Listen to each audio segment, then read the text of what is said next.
friends, my name is Sanidhi Singh. Welcome to my channel Let's Learn with Little Guru. So today's our topic is preposition. But before start our topic, if I make any mistake in this video, so then please give me advice at the comment section so I can further improve myself. So now let's come to our topic, preposition. अब आप friends पूछेंगे भाई preposition नाम का word कहाँ से आ गया। अब डेफिनेशन पढ़ते हैं फिर बढ़िया से एक्सप्लेन कर देंगे। It says the position of noun and pronoun.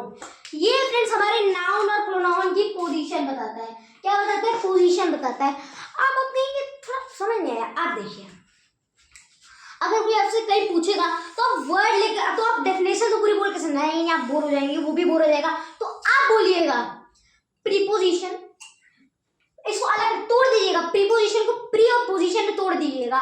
बोलिएगा प्री मतलब होता है पहले, पोजीशन मतलब जो, जैसे मैं आई की पोजीशन पे हूँ तो पोजीशन मतलब जहाँ आप खड़े हो, जहाँ आप लगते हो, तो आप बोलिएगा प्री मतलब पहले, यानी नाउन और प्रोनाउन के पहले लग के जो उसकी पोजीशन बताते हैं वही प्रीपोजिशन हो जाते हैं। पोजीशन अपनी पहले, जो अपनी पहले पोजीशन कर देते हैं नाउन और प्रोनाउन, एक तरीके से समझ लीजिए पहले तो नहीं, लेकिन ये नाउन और प्रोनाउन के पहले वगैरह में लग के नाउन और प्रोनाउन की पोजीशन बता देना, ऊपर है, नीचे है, आगे है, पीछे है, सामने है, या फिर जैसे पीठ पीछे वार करना, उसी टाइप के वर्ड्स है। कुछ वर्ड्स पढ़ते हैं, example on, behind, in, into, with in, over, at, under, out.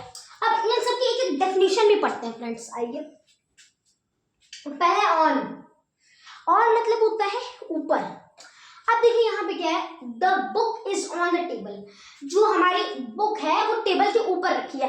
अब यहाँ देखिए जो बुक है हमारा एक नाउन हो गया, और अब इसे कहाँ बता रहे हैं, बुक कहाँ पे है, टेबल पे, यानी इस ऑन में पोजीशन बता दी। अब आप कहेंगे बुक टेबल पे, ये तो समझ रहा है आप, बुक टेबल पे, ऊपर है, नीचे है, आगे पीछे कुछ पता है, लेकिन यहाँ ऑन लग गया, और मतलब ऊपर, तो यानी बुक ऊपर है, टेबल के ऊपर है। ठीक है फ्रेंड्स, और मतलब होता है ऊपर। बिहाइंड मतलब होता है पीछे, पीठ पीछे वार करोगे तुम मेरे, पीठ पीछे वार करोगे। The book is behind the table, behind मतलब पीछे, बुक मैं ऐसे ढूंढ रहा हूँ भाई 1 घंटे से, मैं सही में आज मैं बुक, उसी से मेरे दिमाग में एग्जाम्पल है, मैं 1 घंटे से अपनी बुक को ढूंढ रहा हूँ फ्रेंड्स, 1 घंटे से अपनी बुक को ढूंढ रहा हूँ, और पता चल रहा है मेरी बुक तो मेरे ही पीछे रखी है। तो मैंने कहा mom the book is behind the table, यानी बुक टेबल के पीछे रखी है। इतनी देर से मैं टेबल पे ढूंढ रहा हूँ, बुक तो टेबल के पीछे थी, तो हमने क्या सेंटेंस का यूज किया, the book is behind the table, table के पीछे बुक रखी है। तो यहाँ पे ये तो आ जाता है कि बुक टेबल मतलब बुक है हमारी, अब बुक कहाँ है, आगे पीछे है, या फिर ऊपर है, नीचे, पीछे है। पीछे का मतलब होता है बिहाइंड, तो पोजीशन बता दी बुक की। In, into, with in, into, with in, तीनों का मीनिंग में होता है। क्या होता है? में। तो अब इन तीनों मीनिंग में होता है, तो तीनों को भी कहीं लगा देंगे नहीं, एक स्पेसिफिक जगह होती है, सबका एक एक पोजीशन होता है। अब तीनों को पढ़ते हैं, पहले इन पढ़ते हैं। The students are in the class, जो स्टूडेंट्स हमारे क्लास के अंदर है, इतना में पता चल गया। ठीक है भाई, नॉर्मल। इनटू, ये विधि थोड़ा अलग है इन दोनों से, तो इसको बाद में करेंगे, पहले इन और इनटू में मीनिंग समझ लेते हैं। Into, the students are into the class. अब देखिए इन तब लगता है अब स्टूडेंट्स क्लास में बैठे हैं, शरीफ बच्चे हैं, पढ़ाई का पीरियड है, मैम नहीं है, तब भी अच्छे बच्चे हैं, बैठ के साथ ही हाँ भाई हमारा फिजिक्स, कोई भी आपका सब्जेक्ट है उसको पढ़ लेते हैं, याद कर लेते हैं, बच्चे प्यारे से थे, आर इन द क्लास, तो वो आराम से बैठे थे। रेस्ट एंड मोशन नाम की चीज सुनिए, ये फिजिक्स में, अब थोड़ा फिजिक्स में भी घुस आपको समझा देता हूँ। रेस्ट एंड मोशन का यहाँ फॉर्मूला लग जाता है। देखिए इन हमारा रेस्ट, यानी जब हम कोई काम नहीं करते हैं, बैठे रहते हैं सिर्फ उस जगह, जैसे मैं नदी में हूँ तो I am in the river, मैं नदी में हूँ।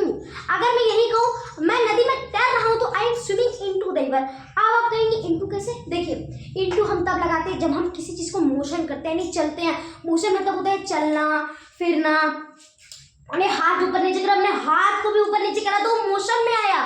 यही सब वर्ड्स जो हम काम करते हैं, थोड़ा सा भी हिलाते डुलाते हैं तो मोशन में ही, मार्कर है ये हिल रहा है भाई, मैं हिल रहा हूँ उसको भी हिला रहा हूँ, ये भी बेचारा पहचान है, तो ये भी मोशन में है, मार्कर भी मोशन में है। ठीक है, जब कोई चीज कोई काम करे या हिले डुले तो मोशन में आ जाती है।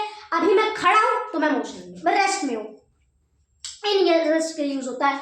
अब into the students are into the class, यहाँ पे स्टूडेंट्स बढ़िया थे, आराम से बैठ के सब्जेक्ट की पढ़ाई कर रहे थे। यहाँ स्टूडेंट्स बदमाश निकले, यहाँ स्टूडेंट्स टीचर नहीं है, क्लास में जी भर के मौज उड़ाओ। और ये लोग क्या करने लगे भी, मारपीट करने लगे, मोशन करने लगे, चढ़ने लगे, डेस्क पे कूदने लगे, दौड़ने लगे, पेपर उड़ाने लगे। तो ये पेपर उड़ाना, दौड़ना, चलना, डेस्क पे कूदना, ये सब क्या है? ये मोशन कर रहे हैं। और मोशन कर रहे हैं, जब कोई चीज मोशन करती है तुम्हारे इंटू के अंदर आ जाती है। इन बदमाश बच्चों को मैं सुधारूंगा। जो बदमाश बच्चे देखना इस वीडियो को, इस लाइन को याद रखना, कभी ना कभी मुलाकात होगी। विदिन, इसका मीनिंग क्या होता है? सेंटेंस पढ़ते हैं, I am complete this work with in 2 minutes. अरे मैं तो इस वर्क को 2 मिनट में कर लूंगा। अब देखिए यहाँ पे कर लूंगा नहीं होगा, यहाँ पे होना चाहिए मैं इस वर्क, इस काम को तो मैं 2 मिनट में कर लेता हूँ। हाँ, आप भी 1 सेकंड में कर सकते हैं। वीडियो को लाइक और चैनल को सब्सक्राइब। आपके लिए तो 2 मिनट नहीं 1 सेकंड का काम है। मेरे लिए तो वीडियो बनाना, इसको अपलोड करना, ये सब लिखना तो 1 घंटे का काम है। और आपके लिए 1 सेकंड का काम बस 1 लाइक और सब्सक्राइब करना, वो आप कर दीजिए। जब हम बताते हैं कितनी देर में कर रहा हूँ, कब करूंगा, या महान हूँ एकदम कर लेता हूँ, तो वहां विदिन का यूज आता है। जैसे कि मैं इस को 2 मिनट में कर लेता हूँ। जो जो बच्चे करते हैं, जिन्होंने सब्सक्राइब किया, उनके लिए स्पेसिफिक है, कर लेना आप लोग। तो यानी जब हम किसी वर्ड को, जब हम कोई वर्ड आता है, जब हम किसी काम को करते हैं एक लिमिटेड टाइम में, कि मैं इस टाइम में कर लेता हूँ, ज्यादा मैं 2 दिन में कर लेता हूँ, मैं महाशय नहीं हूँ, मैं 3 महीने में करता हूँ, मैं 3 सेकंड में करता हूँ, मैं 3 हफ्ते में करता हूँ, मैं 3 साल में करता हूँ। जब हम किसी चीज के अंदर इतने देर में मैं वो काम कर लूंगा, वहां विदिन का यूज हो जाता है। किसका? विदिन का यूज हो जाता है। ठीक फ्रेंड्स, ये समझ आएगा इन तीनों का। Over, the birds are flying over my head, चिड़िया मेरे सर के ऊपर से उड़ के जा रही हैं। मेरे सर के तो ऊपर से नहीं उड़ के जा रही है, इससे शुक्र है। तो the birds are flying over my head, over का मतलब होता है ऊपर। क्या मतलब? ऊपर मतलब देखिए, जो ओवर होते हैं ना हमारे, ओवर मतलब उड़ के जा रही है। जब कोई चीज हमारे सर के ऊपर से उड़ के मोशन करते हुए चली जाती, मतलब ओवर का मतलब यहाँ होता है किसी चीज को हम ओवर करते हैं, कवर करते हैं। अब कहते हैं ओवर द क्लास, खत्म करो क्लास को, तो इन सब में भी यूज हो जाता है। ओवर का मतलब होता है चिड़िया मेरे सर के ऊपर से जा रही है, तो यही ओवर का एग्जांपल हो गया। ओवर का मतलब ऊपर होता है, लेकिन जब कोई चीज ऐसे करके जाती है तो वो हमारा ओवर में आ जाता है। यानी ओवर किसी चीज, एक ओवर होता है ओवर द वीडियो, भाई वीडियो खत्म करो, आप लोग मत बोलना ऐसा। अब कहता हूँ ओवर करो भाई, ये बहुत हो गया। तो ये हमारा ओवर का एग्जांपल हो गया। एट, अब ये ओवर तो था हमारा दूसरा। ये एट का मतलब भी ऊपर होता है, पर होता है, सॉरी पर होता है। इसका मतलब ऊपर, इसका मतलब पर, लेकिन लगभग मीनिंग में सेम होते हैं। अब कैसे? आइए, जब हम किसी चीज के ऊपर किसी को रखते हैं तो, या पोजीशन बताते हैं, तब ऑन का यूज हो जाता है। और जब हम किसी चीज का टाइम वगैरह बता देते हैं कि मैं कहाँ हूँ, तो इन सब में हमारा इस एट का यूज हो जाता है। जैसे I am sitting at the roof of college, हम लोग अपने मतलब कॉलेज की छत, रूफ मतलब छत होता है।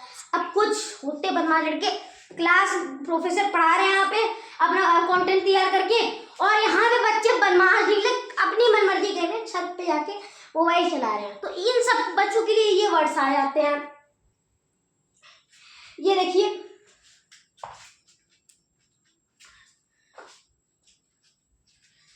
इस टाइम, देखिए इसमें क्या होता है, इस टाइम में छत पे हो। अब देखिए ये क्या बोल रहा है, सेंटेंस क्या बोल रहा है, इस टाइम में छत पे हो।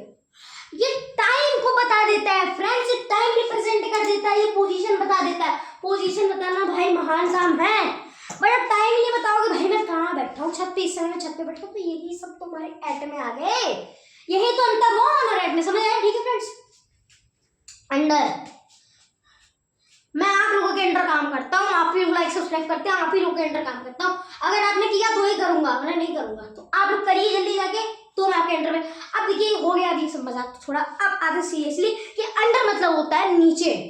अब मैं कहता हूँ मेरे अंडर में 100 लोग काम करते हैं, वैसे करते नहीं, लेकिन एग्जाम्पल के लिए बता रहा हूँ, मेरे अंडर में 100 लोग काम करते हैं, तो मेरे नीचे 100 लोग काम करते हैं। अब ये नहीं है कि मेरे नीचे 100 लोग काम करते हैं। अब एग्जाम्पल दिया, I am sitting under tree, मैं ट्री के नीचे बैठा हूँ। अंडर मतलब होता है नीचे, नीचे, मैं एक ट्री के अंदर नीचे बैठा हूँ। पहले जमाने के लोग आराम से बिस्तर लगाते थे, खटिया लगाते थे, ऐसे होकर बैठ जाते थे एकदम ऐसे, तो वो क्या करते थे, ट्री के अंदर खुली हवा में बैठते थे। तो इसका मतलब अंडर का मतलब होता है नीचे। अभी कुछ बदमाश बच्चे हैं, यहाँ पे यूज होता है द बदमाश बच्चे सिटिंग ऑन द ट्री, कुछ बदमाश बच्चे ऊपर चढ़ के पैर के बैठे हैं। तो ये हमारा अंडर क्या होता है, नीचे के लिए यूज होता है। ठीक है फ्रेंड्स, हम कहते हैं in my under 100 peoples are work, मेरे अंडर मेरे नीचे 100 लोग काम करते हैं। आउट, बाहर, I am out of office, मैं ऑफिस, हेलो मैं ऑफिस से बाहर हूँ, असल में कैंटीन बंद हो गया, मुझे खाना नहीं मिला तो मैं खाना खाने जा रहा हूँ। तो यही सब तो हुआ, आउट मतलब बाहर। अब ये सिंपल वर्ड आ गया, क्या बात कर दी प्रीपोजिशन भाई ने, सिंपल वर्ड दे दिया। आउट सिंपल हो या हार्ड हो या वेरी हार्ड हो, एकदम सिंपल हो, कोई मतलब नहीं है, बता तो आउट पोजीशन रहे ना।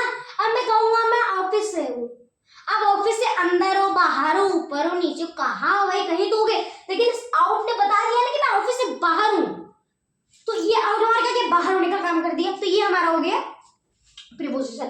Front, the dog is front my face. ये सेंटेंस थोड़ा अजीब लग रहा होगा, लेकिन आप कहीं भी जाके सर्च करिएगा, इसका मीनिंग ये आएगा कि डॉग, कुत्ता है यानी जो डॉग है वो मेरे फेस के सामने है। एक बार ही क्या हुआ, मेरे फेस के सामने भी डॉग आ गया।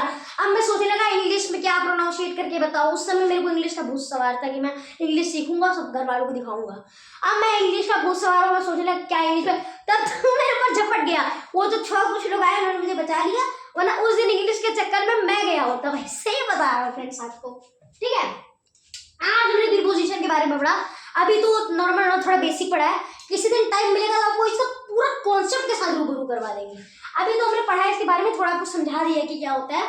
किसी दिन मिलेंगे और एग्जांपल के साथ और बढ़िया तरीके से एक्सप्लेन करके समझाएंगे। तब तक के लिए वीडियो पसंद आई तो लाइक कर दीजिए, और मैं देखता हूँ आप लोग मेरी वीडियो को स्किप करके ना देखा करिए, ताकि आपका कॉन्सेप्ट क्लियर हो। बाकी मुझे तो कोई दिक्कत नहीं है फ्रेंड्स, लेकिन दिक्कत आपको है ये कॉन्सेप्ट कैसे क्लियर होगा। तो इसके प्रीवियस वीडियोस भी आप जाके देख लीजिएगा, मैंने पार्ट्स ऑफ स्पीच के बारे में पूरी वीडियो बनाई है, उसको जाके आप देखिएगा तो आपको पता चल जाएगा। तो ठीक है फ्रेंड्स, हमारे restaurant with little Guru channel तो सब्सक्राइब कर दीजिए। मैं मिलता हूँ आपसे नेक्स्ट वीडियो में, तब तक के लिए बाय बाय।